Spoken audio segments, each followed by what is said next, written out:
This is DC Rivals Hypercoaster, and this is Mako, two of the best hypercoasters in the world. But which one is better? Good morning, good afternoon, whatever time you're watching this. We're here at Warner Brothers Movie World on the Gold Coast in Australia, and in 1 week's time we are flying all the way to the USA to ride Mako. Which hypercoaster is better? Let's find out. Up first we have DC Rivals Hypercoaster, manufactured by Mack Rides and opened in 2017. Let's start with the queue line. Let's be honest, it's pretty bland. It's filled with these poster-like murals, showcasing the DC superheroes and their villains, hence the name DC Rivals. Once you pass through the switchbacks you reach the ramp, and this takes you up to the loading platform. The station follows the same as a queue line. 2D murals on the wall. All up, I'm gonna say the theming is mid. Now let's talk about the restraints. These are super comfortable, and in my opinion, some of the best in the industry.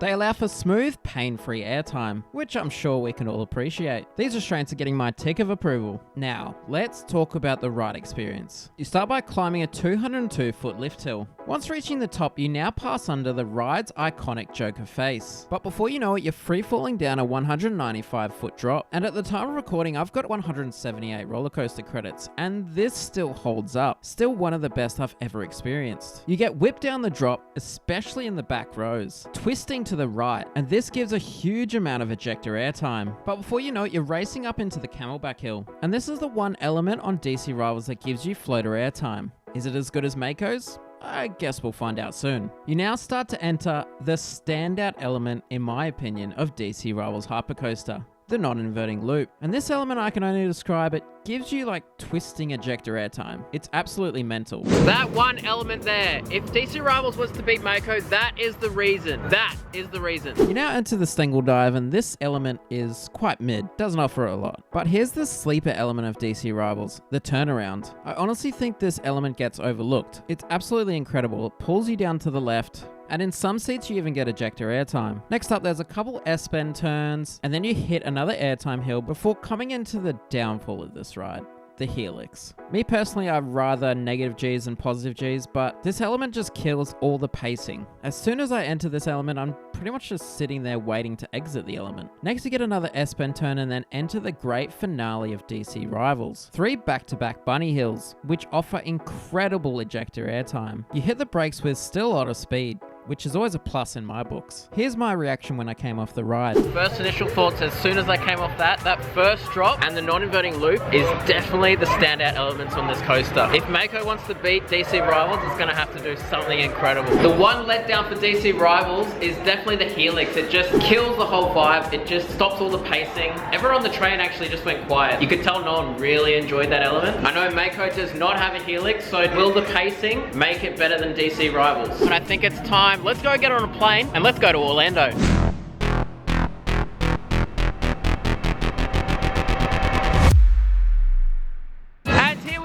We're in Orlando, this is Mako. We're about to compare it to DC Rivals. Which one is better? Let's go check it out. Mako's queue line is pretty good, I thought. You start by walking under this wooden pier. It has nets up around the side and it kind of works well. You then make your way into the next section, and this is situated under the station. And you're supposed to be like under a shipwreck at this point, and they've done it really well. You make your way up the stairs and into the station, and the station is themed to pretty much like in the shipwreck, and it's really well done. The theming for Mako definitely wins for me. Alright, let's go for a ride. Now, as we're going up the lift hill, I'll quickly talk about the clamshell restraints. These restraints work perfectly well with the B&M hypercoasters. They're comfortable, they're lap bars, and feel amazing when you're getting floater airtime. I'm not going to say they're better than Max, but they're pretty much on par. Now let's talk about ride experience. The first drop of Mako is awesome. However, it's just not as good as DC Rivals for me. Like, don't get me wrong, you get pulled over this drop and you get awesome airtime. But in my opinion, DC Rivals' 85-degree drop and twisting you to the right is just a tiny bit better.